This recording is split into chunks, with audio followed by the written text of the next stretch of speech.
सांगता न विचारता मुंबईला गेलीच कशी आहे?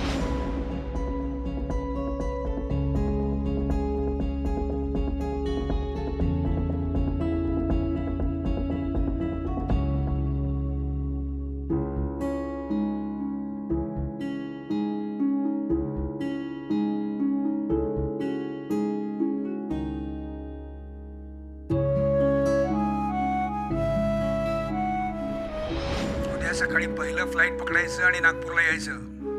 मग बोलू आपण.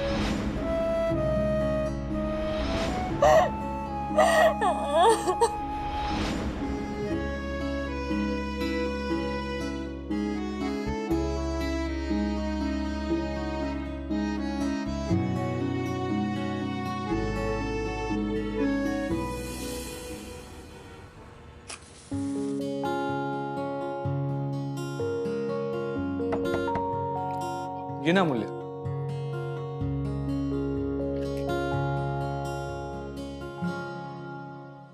बस ना. वेदांत अरे काय तू आहे तू सगळं? तू बस ना आधी. एक मिनिट प्लीज.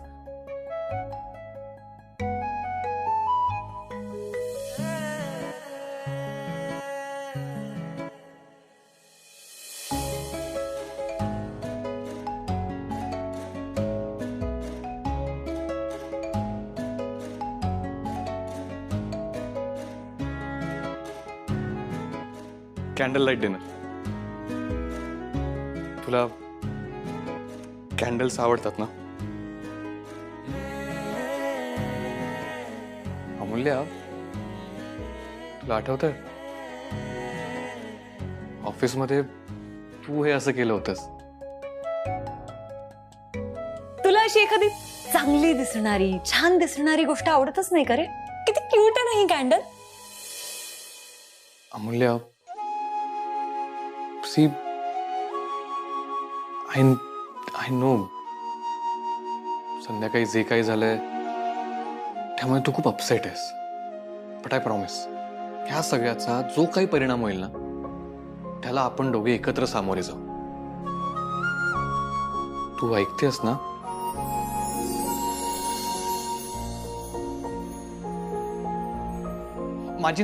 माझी एक इच्छा आहे. म्हणजे तू आजचा दिवस ना आपली फ्लाईट मिस झाली आहे म्हणून नाही लक्षात ठेवावास, पण आपण जो टाइम स्पेंड केलाय ना म्हणून लक्षात ठेवावास. तू ऐकतेस ना मी काय बोलतोय? तू जो समुद्रावर टाइम स्पेंड केलास ना म्हणून तू आजचा दिवस लक्षात ठेवावास.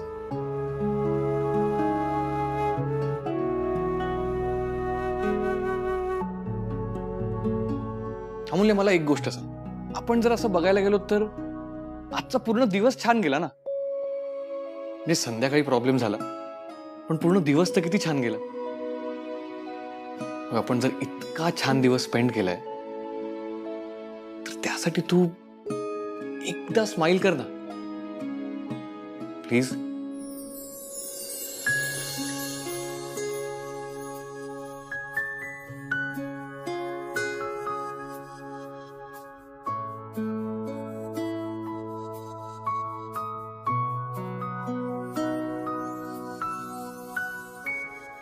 अमूल्य, तू ना अशी दुःखी नको राहूस. म्हणजे आपण इतका छान वेळ घालवला, सो तू जर अशी दुःखी राहिलीस तर त्या वेळेचा इन्सल्ट होईल ना,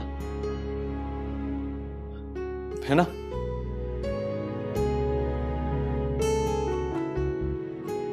अमूल्य, आता तर मी पण चांगला वागतोय.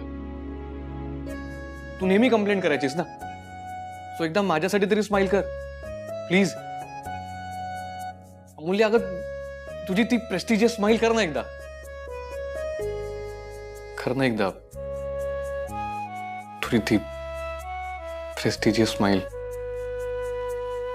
प्लीज.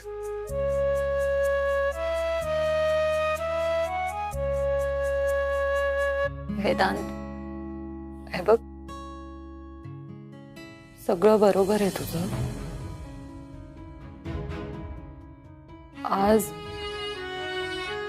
समुद्रावर घालवलेला प्रत्येक क्षण मला आयुष्यभर लक्षात राहील.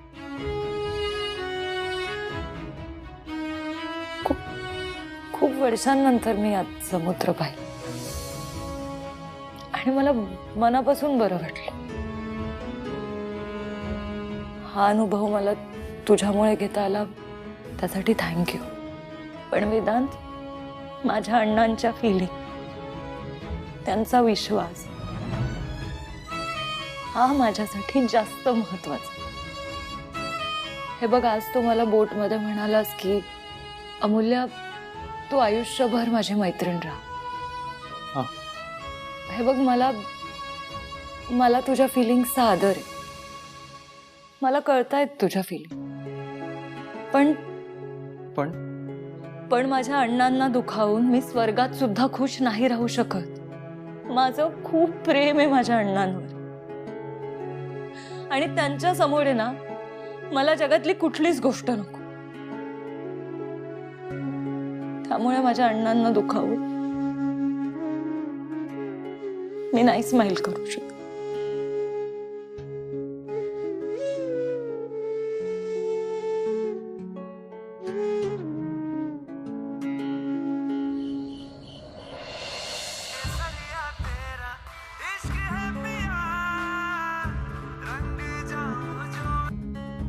ताई, हॅलो अमूल्य, तू ठीक आहेस ना? आई अण्णा कसे आहेत? अण्णा न जेवताच झोपून गेले. अण्णा खूप चिडले असतील ना ग. हे काय होऊन बसलं ग ताई? हे बघ अमूल्य, आता जे झालंय ते आपण नाही बदलू शकत. आता आपण ह्या गोष्टीचा विचार करूया की ह्या सगळ्यातून आपण कसे बाहेर पडणार आहोत. कसं बाहेर पडणार ग ताई? मला अण्णांचा प्रेमाची खूप भीती वाटते. मूल्य, अगं असं करून कसं चालेल? मी एक नंबरची मूर्ख आहे. फुकट आहे माझा जन्म. ज्या अण्णांनी रक्ताचं पाणी करून मला मोठं केलं, मला जेवू घातलं, त्या अण्णांना आज माझ्यामुळे उपाशी पोटी झोपावं लागतंय. अमूल्य, शांत हो. नाही ग ताई, मला नाही चैन पडणार आता. पण मला एक गोष्ट कळत नाहीये की तुम्ही मुंबईला कसे पोहोचलात? मी उद्या आल्यावर सांगते तुला सगळं. आता आपण नको बोलूयात. बरं ठीक आहे, पण तू स्वतःची काळजी घे. हा, आणि तू अण्णांची. हो. बाय, मी ठेवते.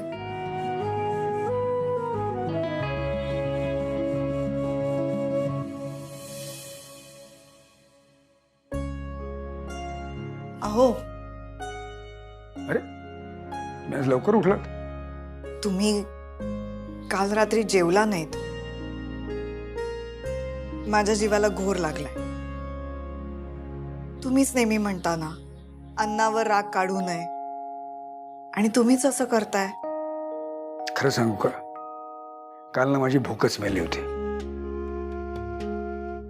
घशाखाली घास उतरेल असं वाटलं नव्हतं मला, म्हणून जेवलो नाही, बस, बाकी काही नाही. मला कळतंय तुम्हाला त्रास होतोय, पण म्हणून आता तरी खाऊन घ्या. नाश्त्याला काय करू तुम्ही सांगा, ते करते. करा, आज ना छान असं तिखट खावं असं वाटतं. पोहे करा छान, मिरच्या वगैरे घालून झणझणीत. अहो, तुम्हाला तिखट चालत नाही, त्रास होतो तुम्हाला. असू दे, पण करा, आज करा. पोहेच करा, मिरच्या घालून करा. हा, अमूल्याचं हे वागणं फारच मनाला लावून घेतलेत बाई. कसं आहे ना सुमन, आपल्या मुली आता मोठ्या झाल्यात. त्यांना त्यांच्या मनाप्रमाणे वागण्याचं स्वातंत्र्य दिलं आपण. स्वातंत्र्य आणि स्वैराचारातला फरकच कळला नाही त्यांना. फार मनाला लागलं माझ्या. कदाचित मी त्यांना दिलेली शिकवण, त्यांच्यावर केलेले संस्कार कमी पडले असते. असो, चल मी आलो, जरा वॉक घेऊन येतो. आलोच.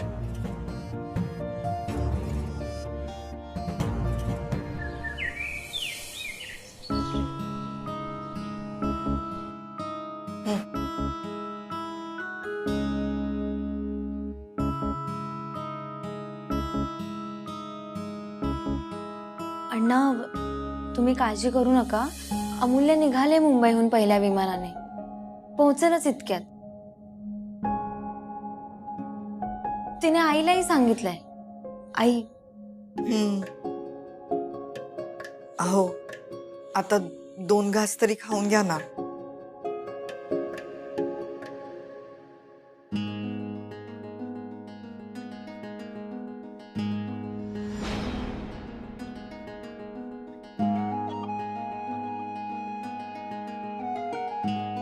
अहो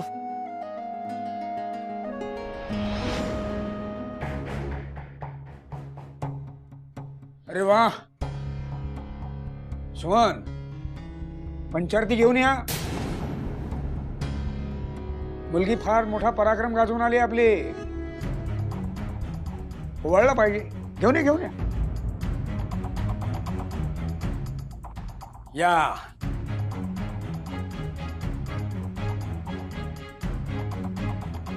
अण्णा, एक मिनिट. तुम्ही अजिबात मध्ये बोलायचं नाही. तर मला फक्त हिच्याशी बोलायचं. काय ग, हे शहर सोडताना आमच्यापैकी कोणाला काही सांगावंसं बोलावंसं अजिबात वाटलं नाही? अरे आम्ही स्वातंत्र्य दिलं तुम्हाला, कुठलंही बंधन घातलं नाही तुमच्यावरती. 10 दिवस बघण्यासाठी का? काय का काय काय म्हणायचं याला? काय म्हणायचं? आई बापाला गृहीत धरणं की आई बापाला फसवणं? अण्णा, तुम्ही एकदा माझं ऐकून घ्या ना. अहो तसं काही घडलेलं नाहीये. अहो मी विश्वास ठेवेन या सगळ्यावरती, मी समजून घेईन. पण लोकांचं काय? आजपर्यंत मी या मुलींना कायम शिकवलेलं आहे की लोकांनी आपल्याकडे बोट दाखवण्याची वेळ आपण कधी आणायचीच नाही. संधीच द्यायची नाही लोकांना. तशी शिकवलं की नाही?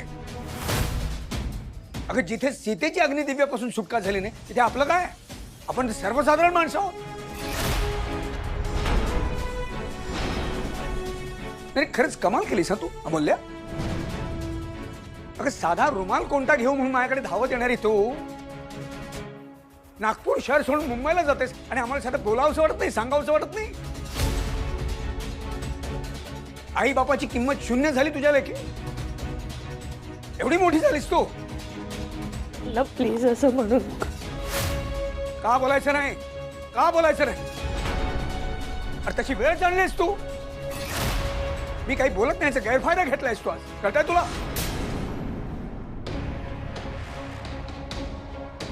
आणि तुम्ही वेदांत एकमेकांवर प्रेम करता ना तुम्ही? हा, लग्न करणार आहात तुम्ही. हे शोभतंय तुम्हाला? हे असं वागणं शोभतं का? ऍक्च्युली अण्णा, नाही मला आता कोणतीही कारण नको आहेत प्लीज. मी काय म्हणतोय ना ते तुम्हाला असं कळणार नाही. एक मिनिट.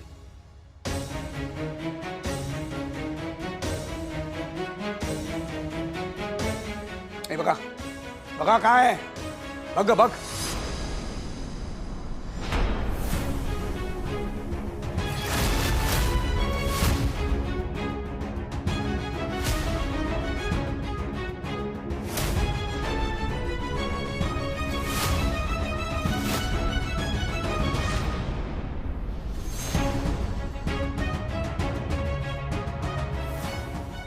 काय आहे हे? अण्णा, हे फोटो तुम्हाला कोणी पाठवले?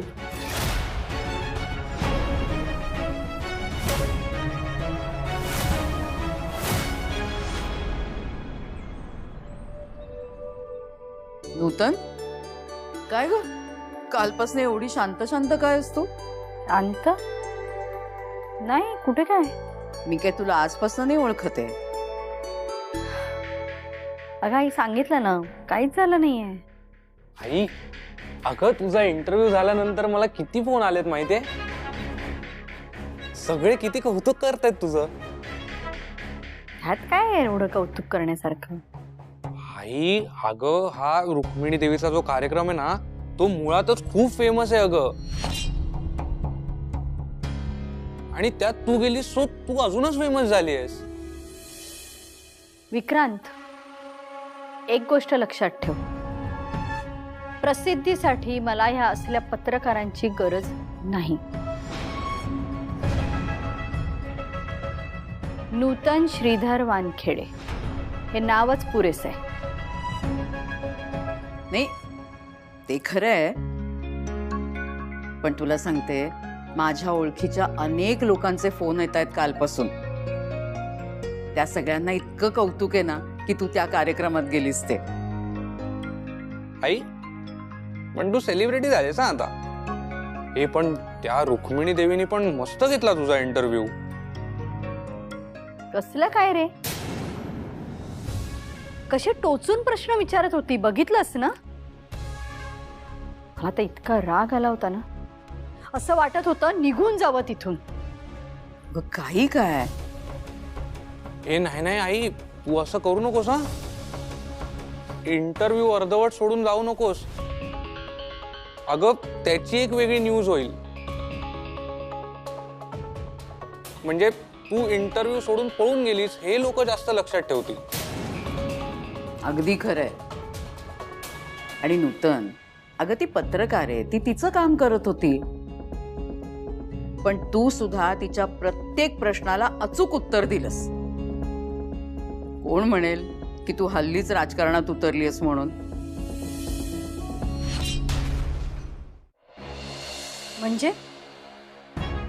म्हणजे एखाद्या अनुभवी राजकारण्यासारखी मुलाखत दिलीस तू. आणि आता हे बघ नूतन, राजकारणात उतरलीस ना, मग ही अशीच तयारी ठेव. आई, मी इंटरव्ह्यू रेकॉर्ड पण केलाय दादाला दाखवायला. हो, पण आहे कुठे तुझा दादा? घरीच असेल ना. थांब मी बघतो.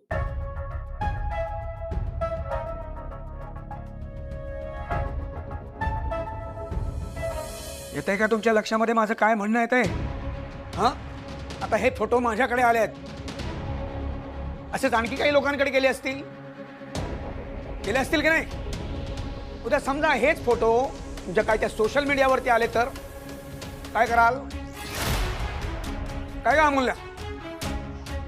बाहेर तोंड दाखवाल तरी जागा शिल्लक राहील का? मला सांग, राहील का? नाही सुमन, मी या पोरींवरती केलेले संस्कार मला माहित नव्हते इतके तकलादू असते. नाही अण्णा. तकलादूच आहे. आणि मी केलेले संस्कार जर तकलादू नाही तर मला सांग, माझे संस्कार याचं लग्नाआधीच शहराबाहेर जाऊन फिरणं, रात्रभर हॉटेलमध्ये एकत्र राहणं याला परवानगी देतात का?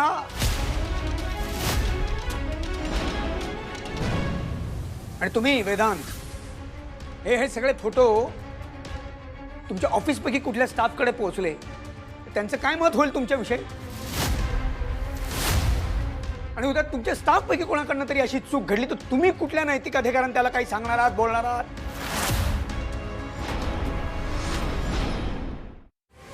तुम्हाला कळत नाहीये का जग किती नैतिक दृष्ट्या किती अधोगतीला चाललंय सध्या? पण जग तसं वागतंय म्हणून आपण पण तसंच वागायचं असं जर तुम्हाला वाटत असेल तर ते मला अजिबात मान्य नाहीये. लक्षात घ्या. नाही, मला ना आता मला या सगळ्याचाच एकंदर विचार करावा लागेल आता. अण्णा, तुम्ही प्लीज एकदा माझं ऐकून घ्या ना. मला त्याची आत्ता आवश्यकता वाटत नाहीये. तुम्ही निघालात तरी चालेल, प्लीज.